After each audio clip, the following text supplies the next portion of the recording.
శాసనసభలో రేవంత్ రెడ్డి రెచ్చిపోయాడు. కల్వకుంట్ల కుటుంబాన్ని లెక్క తేలుస్తా అంటూ సీరియస్ వార్నింగ్ ఇచ్చాడు. కవిత దగ్గర నుంచి కేసీఆర్ దాకా మధ్యలో కేటీఆర్, హరీష్ రావు, హ్యాపీ రావును కూడా వదిలిపెట్టనంటూ వాళ్ళ చిట్టా తీసేశాడు. అసలు వాళ్ళలో ఎవరి మీద ఏ కేసులు పెట్టేటువంటి పరిస్థితి ఉంది, వాళ్ళ పరిస్థితి ఏంటనేది ఈ వీడియోలో వివరించబోయే ముందుగా ఇప్పటి వరకు మన ఛానల్ సబ్స్క్రైబ్ చేయని వాళ్ళు ఖచ్చితంగా సబ్స్క్రైబ్ చేయండి, మరో 10 మందితో చేయించండి. ఇక విషయానికి వస్తే రేవంత్ రెడ్డిని నాయకుడిగానే అంగీకరించినటువంటి దౌర్భాగ్యమైన స్థితిలో ఉన్నటువంటి బీఆర్ఎస్కి ఐరన్ రాడ్లు దించుతూ ఏకంగా ముఖ్యమంత్రి స్థానంలో కూర్చున్నాడు. రేవంత్ రెడ్డి ముఖ్యమంత్రి పట్టుమని 10 రోజులు కాకముందే 10 సంవత్సరాలుగా పరిపాలన సాగించినటువంటి వీళ్ళు తెలంగాణ సమస్యల నిలయమని, నువ్వు అది చేయలేదని, ఇది చేయలేదని, ఇది పీకలేదని, అది పొడవలేదని కారుకూతలు కూస్తుంటే తెలంగాణ సమాజం నోటితో కాకుండా దేంతోనో నవ్వేటువంటి ప్రయత్నం చేస్తూ ఉంది. 10 సంవత్సరాలుగా మీరు అధికారంలో ఉండి మీరేమీ పీకలేక, మీరేమీ చేయలేక, మీరేమీ పొడవలేక 10 రోజుల క్రితం ముఖ్యమంత్రి అయినోడిని నువ్వు అది చేయలే, ఇది చేయలే అంటుంటే జనం నవ్వుకుంటా ఉన్నారు. అయితే ఇదంతా పక్కన పెడితే రేవంత్ రెడ్డి పోరాటం చేసిందే దురహంకారం మీద. కల్వకుంట్ల కుటుంబం అవినీతి భాగవతాన్ని బట్టబయలు చేస్తాను, వాళ్ళని జైలు ఊచలు లెక్క పెట్టిస్తానంటూ ఆయన సవాళ్లు చేసుకుంటూనే ఆయన ముఖ్యమంత్రి స్థానానికి ఎదగడం జరిగింది. అయితే ఇవాళ ముఖ్యమంత్రి అయిన తర్వాత శాసనసభ వేదిక అతను ఒక మాట చెప్పడం జరిగింది. నీ కుటుంబ సభ్యులందరూ చేసినటువంటి దోపిడీలు, దురాగతాలు, అరాచకాలు, హరీష్ రావు నీటిపారుదల శాఖ మంత్రిగా చేసినటువంటి అవినీతి, ఆర్థిక శాఖ మంత్రిగా తను ఏ శాఖలకి ఏ ప్రాజెక్టులకి ఎంత డబ్బులైతే ఖర్చు పెట్టాడో దాని మీద, అంటే చివరికి కాళేశ్వరం ప్రాజెక్టు మీద 1,00,000 కోట్లు పెట్టినటువంటి దౌర్భాగ్యాన్ని ఖచ్చితంగా వెలికి తీస్తాను, కాళేశ్వరం అవినీతితో హరీష్ రావు జైలు పాలవుతాడు అని చెప్పి నేరుగా చెప్పడం జరిగింది. ఇక కేటీఆర్ అయితే తన ఐటీ శాఖ, అదేవిధంగా హైదరాబాద్ వ్యాప్తంగా గ్రేటర్ హైదరాబాద్ పరిధిలో చేసినటువంటి భూదందాలు, దోపిడీల్లో తన పాత్ర వల్ల, తన పర్సంటేజీల వల్ల ఖచ్చితంగా జైలు పాలవుతాడని చెబుతూ మరొక కీలక అంశం కేటీఆర్ మీద ఉన్నటువంటి ఆరోపణ, అదే డ్రగ్స్ కేసు. గతంలో కూడా రేవంత్ రెడ్డి ప్రతిపక్ష నాయకుడిగా ఉన్నప్పుడు కూడా, అంటే పీసీసీ ప్రెసిడెంట్గా ఉన్నప్పుడు కూడా ఒక సవాల్ విసిరాడు కేటీఆర్కి, మనిద్దరం డ్రగ్స్ టెస్ట్ చేయించుకుందాం రా అని చెప్పి. దానికి కేటీఆర్ అయితే రాలా పారిపోయాడు.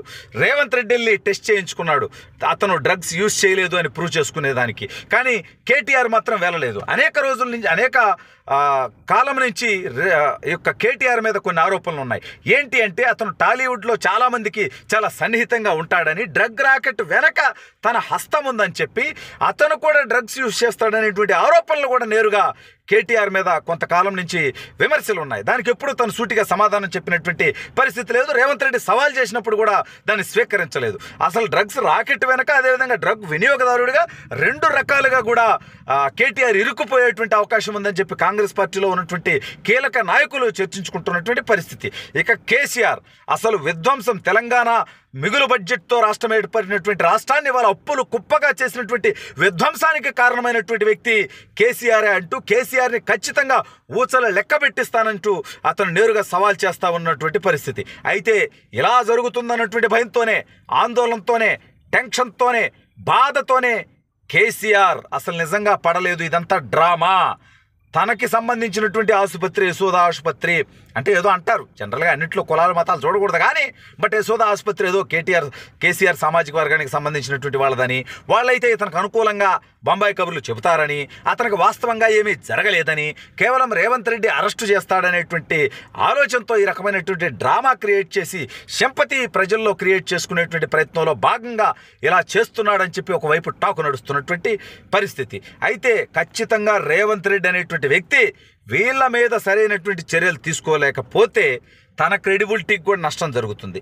కాబట్టి ఖచ్చితంగా గత 9.5 సంవత్సరాల్లో జరిగినటువంటి అవినీతి అరాచకాల మీద, అదేవిధంగా వాళ్ళకు అవసరమైన చోట్ల భూముల ధరలు విపరీతంగా పెంచేసి 100 కోట్లు ఎకరా, మరి తెలంగాణ వ్యాప్తంగా ఉందా, లేకపోతే హైదరాబాద్కు ఒకవైపు ఉన్నప్పుడు రెండో వైపు ఎందుకు లేదు, ఒక ప్రాంతంలో ఉన్నప్పుడు రెండో ప్రాంతంలో ఎందుకు లేదు, ఇవంతా కూడా ఒక మాఫియా కింద తయారై వీళ్ళు చేసినటువంటి దౌర్భాగ్యమైనటువంటి కుట్రల ఫలితంగా ఈ రకమైనటువంటి కార్యక్రమాలు తెలంగాణలో జరిగాయని, దీనివల్ల అనేక మంది నష్టపోయారని, సామాన్యులు, మధ్యతరగతి వాళ్ళు సొంతంటి కళని నెరవేర్చుకోలేనటువంటి పరిస్థితికి వెళ్ళిపోయాడని చెప్పి ఈ రకంగా రేవంత్ రెడ్డి ఒక అంశాన్ని కాదు, గత 9.5 సంవత్సరాలుగా ఏ శాఖల్లో, ఏ ప్రాంతాల్లో, ఏ విధంగా అవినీతి జరిగింది, దోపిడీ జరిగింది, అరాచకాలు జరిగాయి అనేటువంటి వాటి మీద అతను ఎంక్వైరీ చేస్తున్నటువంటి పరిస్థితి. మరోవైపు అన్ని శాఖలకు సంబంధించి ప్రగతి మీద, వాస్తవ పరిస్థితి మీద 2014 పరిస్థితి ఏంటి, ఇప్పుడు 2023లో పరిస్థితి ఏంటి అనేది ఒక వైట్ పేపర్ రిలీజ్ చేసేటువంటి ప్రయత్నంలో కూడా ఉన్నటువంటి పరిస్థితి.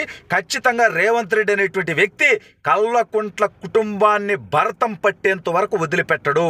వాళ్ళ అవినీతిని, వాళ్ళు చేసినటువంటి దోపిడీని ఇవాళ ఖచ్చితంగా అతను బయట పెడతాడనేటువంటి భయంతోనే ఇప్పటికీ అహంకారపూరితంగా వ్యవహరిస్తూ ఉన్నాడు కేటీఆర్.